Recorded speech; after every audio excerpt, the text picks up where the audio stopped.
Mansour Kamardine, notre député, est sur ce plateau. Mansour Kamardine, bonjour. Bonjour. Merci d'avoir accepté notre invitation. Toujours. C'est vrai. Même si c'est parfois compliqué de traverser les barrages pour venir jusqu'au plateau, mais vous essayez de vous organiser en conséquence. Et on vous en remercie. Mansour Kamardine, on va parler des élections. On va attaquer en tout cas par ça. 55% grosso modo pour Ramlati Ali. Est-ce que c'est une véritable claque qu'a compris les Républicains aujourd'hui?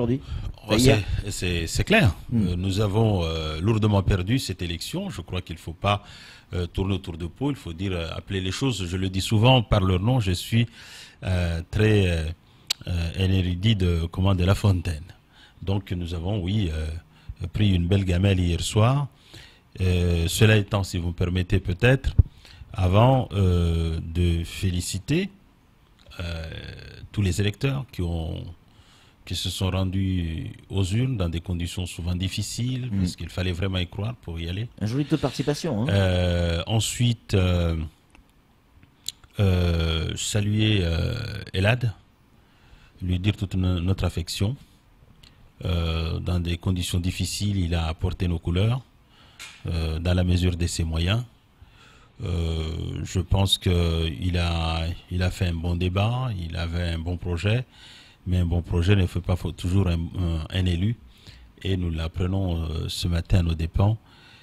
Mais je suis intimement convaincu que c'est un garçon avec qui il faudra compter les jours, les mois et les années à venir. Voilà. Sinon, féliciter bien évidemment Ramlati qui a réussi à sortir son épingle du jeu, à être brillamment réélu. Maintenant, des mots, parce que je pense que la situation du moment ne nous impose pas de nous attarder davantage sur ce scrutin, mais plutôt de parler des problèmes qu'il y a avec Mayotte, et dire tout simplement que je pense, non pas vis-à-vis ou par rapport à Ramlati, mais par rapport à Mayotte, nous avons perdu une occasion, puisque personne, en y regardant, même si le peuple est souverain, personne ne peut comprendre ce résultat. C'est-à-dire que nous avons un gouvernement qui, pendant 5 semaines, 6 semaines maintenant, refuse d'entendre la colère des Mahorais, et on élit un député qui est soutenu, un candidat qui est soutenu par le même pouvoir. Non, elle est sans étiquette, la Mansour. Mais elle est soutenue par, le RM. Donc, non, mais encore une fois, Ramlati, elle a bien joué son jeu, je lui adresse mes félicitations, il n'y a aucune difficulté, mais je regarde par rapport, et j'ai peur que malheureusement, la situation de ceux qui sont sur les barrages va encore être plus difficile, parce que le gouvernement aura compris qu'effectivement, ici, on est encore dans un stade où lorsqu'on vous donne une belle gifle sur une joue, vous tendez la deuxième. Voilà, je pense que malheureusement, c'est la lecture qu'on peut avoir hors les limites de Mayotte. Ce mouvement social est en train de prendre, on en parlait tout à l'heure avec Rivo, est en train de prendre une ampleur qui risque d'atteindre un point de non-retour. Le risque de décès de nourrissons existe clairement, notamment avec la livraison du lait premier âge. Les entreprises sont toutes les unes derrière les autres en train soit de déposer le bilan, soit de faire appel au chômage partiel. Vous avez appelé à la levée des barrages.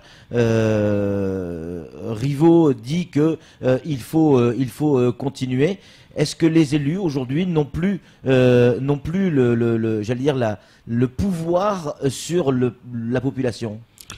Je ne sais pas si quelque part, un peu partout dans le monde, en tout cas dans une démocratie comme la démocratie française, si les élus ont comme vous avez dit, un pouvoir sur les populations. Je crois que les termes, enfin, en tout cas, le rapport entre l'élu et les citoyens ne se définit pas de cette manière-là. Une perte de confiance, si vous préférez, puisque les élus ont été élus par la population. Non plus. Je ne crois pas. La preuve, c'est que, vous le disiez tout à l'heure, qu'il y a eu un beau taux de participation. On a élu un député, et donc s'il y avait une perte de confiance, les gens ne se seraient pas déplacés hier pour aller voter. Donc je crois pas. Il y a deux choses.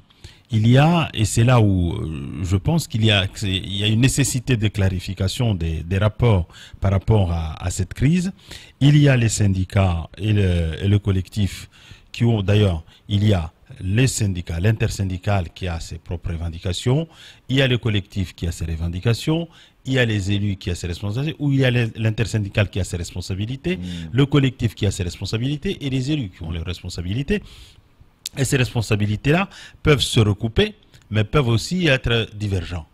Et donc, il y a ceux qui ont demandé à ce que les gens viennent dans la rue, ce sont les syndicats, le collectif, et d'ailleurs Rivot veut la primeur, il dit que ce sont les syndicats. En réalité, au départ, c'est le collectif qui a demandé à ce que tout le monde vienne dans la rue, ensuite suivi par l'intersyndical sur la base des difficultés qu'il y avait à l'école, et puis ensuite est venu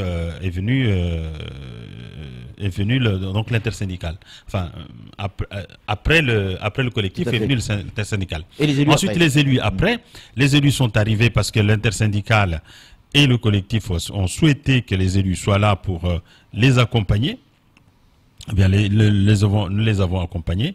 Et puis, il est arrivé un moment, l'intersyndical a été gêné que les élus soient là, parce qu'il faut savoir ce qui se dit dans ces réunions, les charges de cavalerie qui sont dirigées contre les élus, et les élus qui ont fini par se dire, bon bah écoutez, que chacun assume ses responsabilités. C'est comme ça que effectivement les élus ont souhaité, face à la lourdeur des responsabilités qui sont les leurs, de dire, bah, écoutez, il faut effectivement qu'on entre en discussion avec le gouvernement pour envisager une sortie de crise, pour envisager les moyens nécessaires au développement de Mayotte.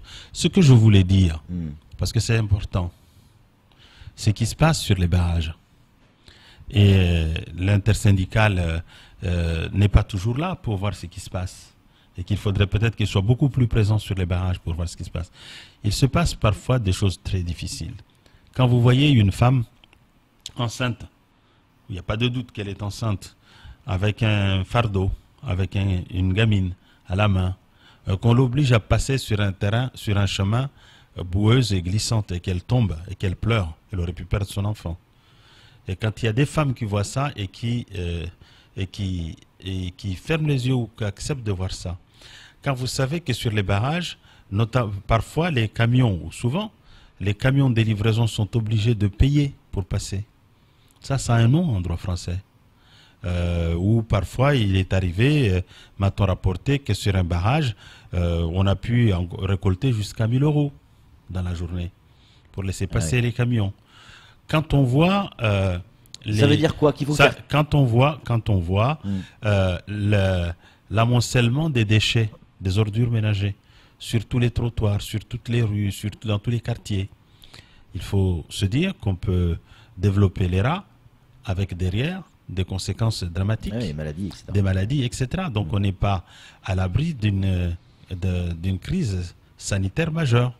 Donc moi je le dis comme ça, parce qu'il suffit de dire il faut lever les barrages pour essuyer toutes les insultes et oublier tout ce que les élus font derrière pour qu'on arrive à des solutions. C'est quoi la solution, Mansour Kamardine? Là, comment on peut sortir les doigts de la prise? La solution, c'est effectivement, il faut le dire aussi, parce que les responsabilités ne sont pas tout simplement et exclusivement du côté des manifestants qui expriment des revendications tout à fait légitimes. La solution est aussi, et en très large part, du côté du gouvernement. Il est inadmissible que le gouvernement ait pu gérer ça par la volonté de pourrissement, de laisser faire, pendant 5 semaines. Nous sommes entrés dans la 6e semaine. Alors que tout est bloqué. Il n'y a rien. On dit souvent ville morte, mais ici, Mayotte, c'est île morte. Toutes les entreprises sont à genoux. Il n'y a pas d'activité économique, il n'y a pas d'activité sociale. Il n'y a rien. Rien. Et qu'on laisse faire en prétextant une élection. L'élection a eu lieu. Il faut que très rapidement, il y ait des mesures et des annonces fortes qui soient faites. Mais les mesures, c'est quoi? C'est le préfet doit envoyer la cavalerie pour faire sauter les barrages? C'est ça, une mesure forte? Non. Moi, je crois que les barrages, la ministre m'a fait la promesse qu'elle n'enverra pas de force de l'ordre pour enlever un barrage. Je souhaite que cette mesure soit respectée. Ça montrera au moins que, voilà, que le gouvernement, au moins sur ce point, tient sa parole. Ce qu'il faut, à mon avis, c'est déjà obtenir des Comores que tous les clandestins qui sont là puissent être reconduits. Parce que c'est ça qui fait la colère des uns et des autres. Ben, par la diplomatie. Par les diplomaties. La diplomatie qui s'appelle souvent Tchéquier, il faut le reconnaître. Nous avons peut-être, mais si c'est ça, pourquoi pas. Ouais. Je dis tout simplement qu'en 2010-2011, la situation s'était posée, le cas s'était posé. Il a fallu moins de 48 heures pour qu'il soit réglé parce qu'on avait un gouvernement qui avait décidé d'effectivement de faire respecter la souveraineté française à Mayotte. Je note hier soir, moins de 24 heures, il y a 12 heures, en début de soirée, 3 vedettes sont arrivées, notamment au sud, en Buenatsa. Oui. 3 vedettes sont arrivées. Les Kwassa. Et les Kwassa. Heureusement que les Mahorais ont décidé de faire à la place de l'État, parce que l'État ne fait pas. A décidé de faire à la place du gouvernement parce que le gouvernement ne fait pas. Comment voulez-vous dans ces conditions qu'effectivement ceux qui sont sur les barrages, même si je fais partie de ceux qui les invitent depuis une dizaine de jours maintenant à lever ces barrages, comment voulez-vous qu'ils entendent quand le gouvernement vous dit nous avons mis tous les moyens, nous faisons en sorte qu'il n'y ait plus de bateaux qui arrivent et que les bateaux continuent quand même d'arriver. Et quand à côté de ça, on n'arrive plus non plus à reconduire. Les Mahorais disent arrêtons la fumisterie. Et donc ils refusent. Donc je crois nous avons besoin de messages forts. Que effectivement on demande que les Kwassa n'arriveront plus à Mayotte avec ce bateau de la marine qu'on nous a promis. On nous a dit qu'il y avait une frégate. Il tourne. Hein. Ah ben on le voit pas souvent. Mais non, il est à l'extérieur. Ou bien il voit pas alors les Kwassa qui arrivent. Il est aveugle ce bateau. Heureusement qu'on n'est pas en période de guerre.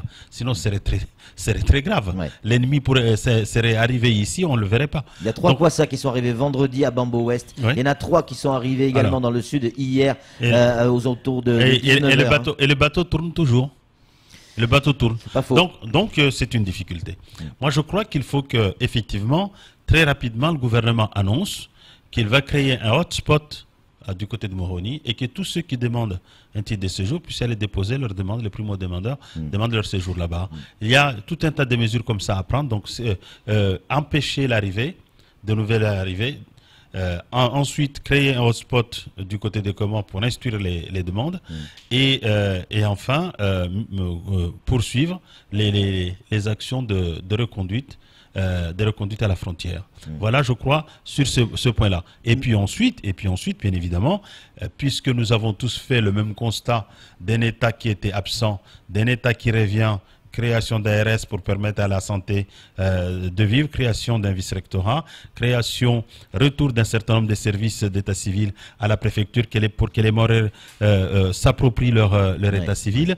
Voilà, la cour d'appel, ainsi de suite. Nous avons besoin effectivement que l'État soit omniprésent à Mayotte et qu'il soit pas absent. Ça, ce sont des signaux forts. Et vous voyez surtout ces signaux, il ne s'agit que de la gouvernance de l'État à Mayotte. On ne parle même pas des moyens sociaux et de développement économique. Et puis ensuite, bien évidemment, avec le délégué du gouvernement qui sera nommé d'ici mercredi, eh bien, qu'on envisage sérieusement les questions liées au développement économique pour lutter contre la misère et le développement social. Question d'un auditeur. Pourquoi ne parlez-vous jamais de l'usine de construction de Kwassa qui appartient aux notables politiques comoriens? Pourquoi ne dénoncez-vous pas une famille bien implantée à Mayotte, gros importateur de moteurs de bateaux aux Comores? Pour cet auditeur, le business des Kwassa passe aussi ou commence aussi en partie par Mayotte. Ah, c'est sûr que quand vous nous annoncez qu'il y a eu un gros trafic qui a été démantelé par les forces de l'ordre à Mayotte, c'est qu'il y a un travail se fait. Nous avons vu le ministre de l'Intérieur des Comores se rendre en juin pour demander à ce que on maîtrise la question de la fabrication des Kwassa, non plus destinée à aller à Mayotte, mais plutôt à aller à faire des sorties à mer pour pêcher. Donc, sur toutes ces questions, je crois qu'il y a un léger mouvement qui bouge, et toutes les propositions qui viennent, à mon avis, sont les bienvenues.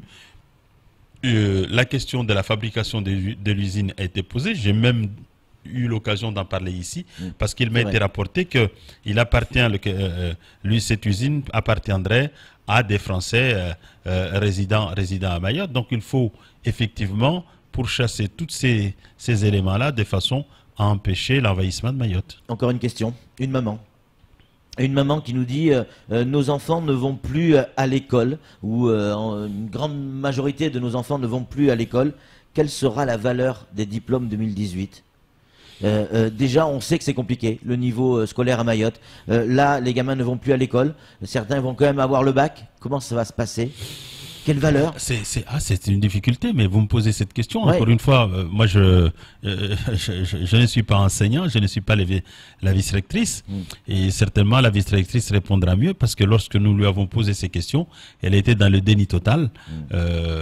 Lorsque nous lui avons dit, attention, il y a des difficultés, il y a de la colère, il y a de l'insécurité dans les écoles, elle m'expliquait que l'insécurité était à l'extérieur des écoles. On le paye cash. Donc, l'inaction des administrations de l'État, d'inaction du gouvernement, le déni des réalités nous ont conduit à cette situation-là. Donc moi, je souhaite tout simplement qu'effectivement, que les uns et les autres prennent conscience de la difficulté. Bien évidemment, comme je l'ai dit, je pense que je suis dans le vrai à partir du moment où au moins, parce que ça avait manqué jusqu'ici, à partir du moment où au moins nous avons fait les uns les autres le même constat de l'incurie de l'État à Mayotte, du sous-développement dans lequel Mayotte a été abandonné, ainsi de suite. Je pense qu'à partir du moment où on fait cet aveu devant la représentation nationale, on ne peut que bondir, remonter vers la surface.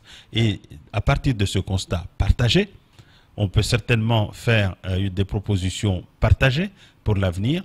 Et en attendant ces conclusions partagées, on peut peut-être soulager les populations et permettre qu'un certain nombre de services fonctionnent, parce qu'aujourd'hui, tout est à l'arrêt. Édouard Philippe, le Premier ministre, va envoyer un émissaire. En tout cas, il va être nommé aujourd'hui. Selon vous, quel serait le profil idéal pour revenir négocier avec les élus, l'intersyndicale, le collectif? Parce que la mission va être compliquée tout de même. Elle va être compliquée.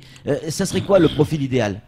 Sachant que ceux qui l'avaient déjà envoyé, à part le général Lambert, ça s'est soldé par un échec. Brault a été un échec en termes de négociation ici à Mayotte. Je note simplement que Brault n'a pas été nommé. Oui. Ils sont venus, la lettre de mission qui devait être signée, qu'il est nommé officiellement, ils avaient anticipé. Cette lettre de mission n'a jamais été signée. On nous avait demandé de faire des propositions. En ce qui me concerne, j'avais fait des propositions additionnelles à cette lettre de mission, mais la lettre de mission n'a pas été signée. Maintenant, qu'est-ce que doit être le profil de ce délégué du gouvernement? Ça doit être quelqu'un qui, d'abord, qui a une parfaite connaissance du fonctionnement des institutions de la République et du fonctionnement notamment des administrations centrales. Quelqu'un qui a un grade qui frise le respect, parce que souvent la difficulté que nous avons avec nos préfets ici, ce sont des préfets qui sont nommés au premier poste et les administrations centrales les méprisent, ne les prennent pas toujours en considération. C'est aussi en partie l'explication de la situation dans laquelle nous nous trouvons. Donc quelqu'un qui, lorsqu'il parle, il est respecté par les autres, notamment par les administrations, parce que j'ai eu aussi l'occasion de le dire, nous avons en France une classe politique qui a démissionné et une administration qui coiffe tout. Et donc la puissance, elle appartient à l'administration, pas au politique, qui lui est issu du suffrage universel. C'est comme ça, nous marchons un peu sur la tête, mais c'est comme ça. C'est nos règles. Ce sont les règles. Bon, on s'y plie, même difficilement.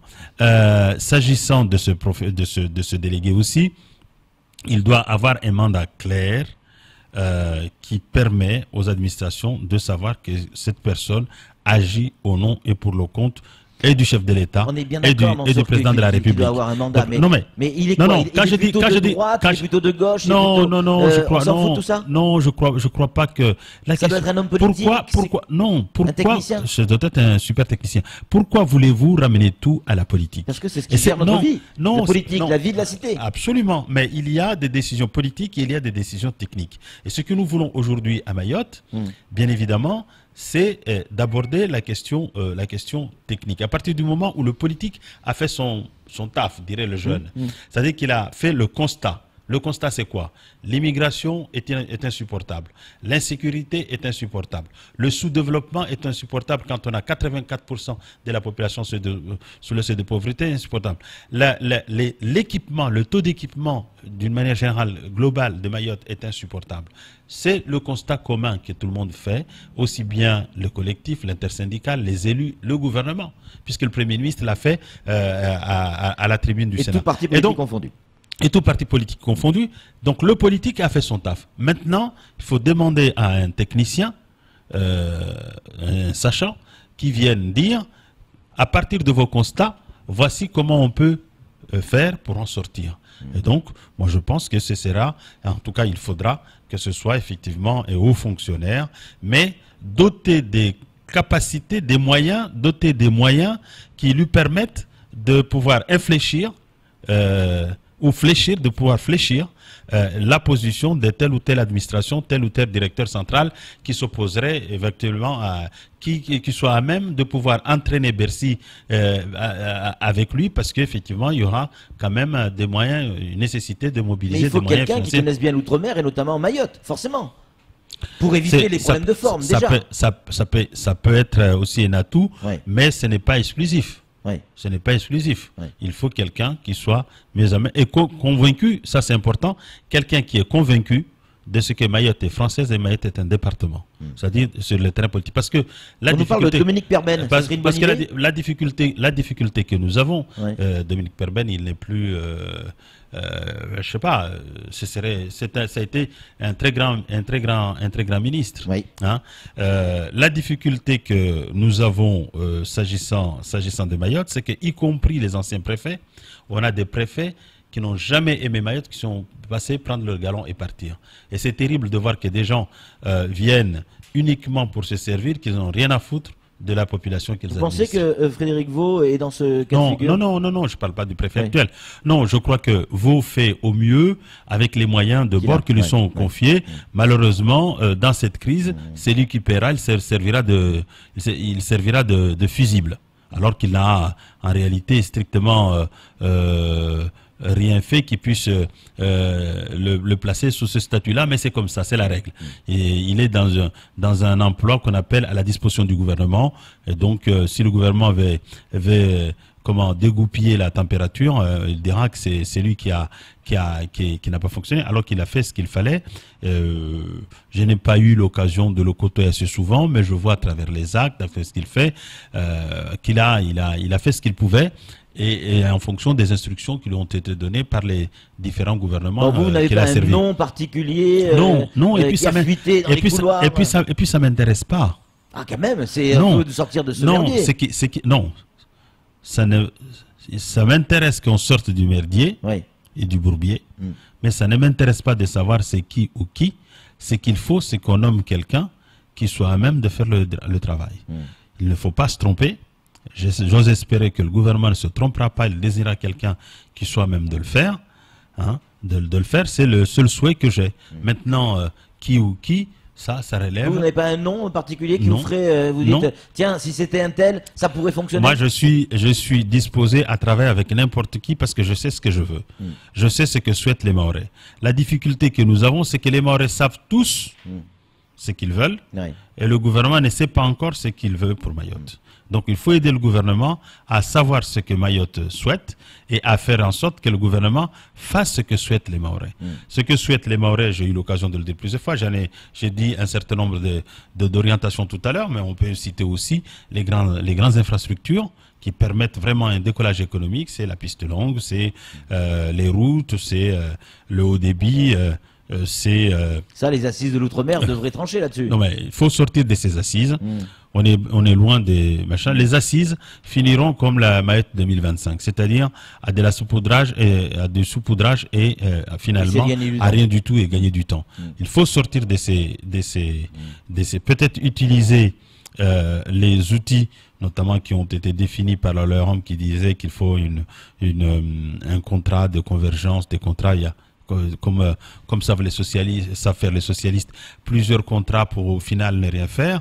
Il faut sortir de tout ça. Je crois qu'il faut dès à présent, il faut une convention, et une convention qui permette notamment de transformer en loi pour engager y compris la représentation nationale, puisqu'on aura également besoin, par exemple, de l'extension d'un certain nombre de codes, code de la santé, code de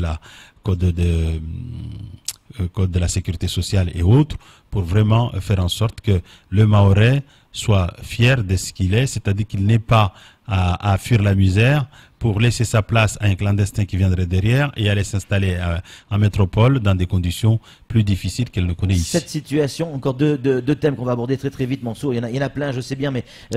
Prends ton temps, moi j'ai tout le mien. Il y a un autre problème, les conteneurs qui sont actuellement bloqués à Longoni, tous les jours qui passent font que ce conteneur va coûter plus cher quand il va falloir le sortir. Ça veut dire quoi en clair?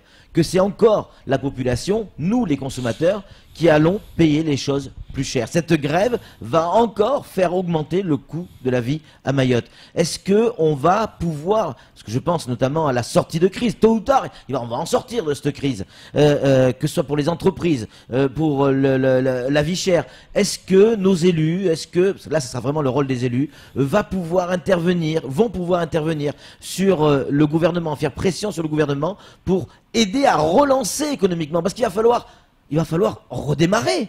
Il va presque falloir tout reconstruire.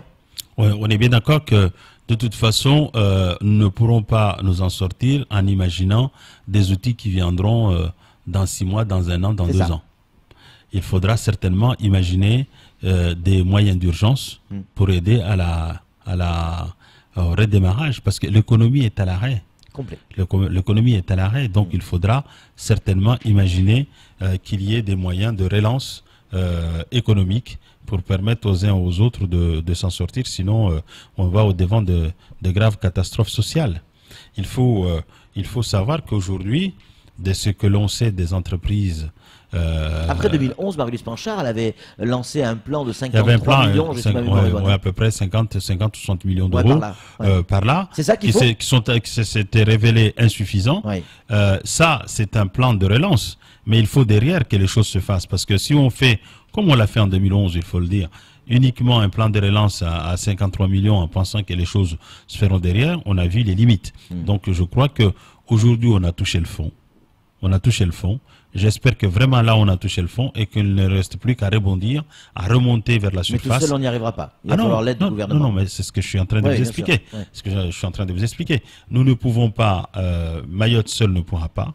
Il faudra que le gouvernement prenne ici sa part de responsabilité, est la part la plus importante. Parce que, souvenez-vous, les difficultés sont nombreuses. Les situations ne sont pas nées forcément exclusivement de ce gouvernement.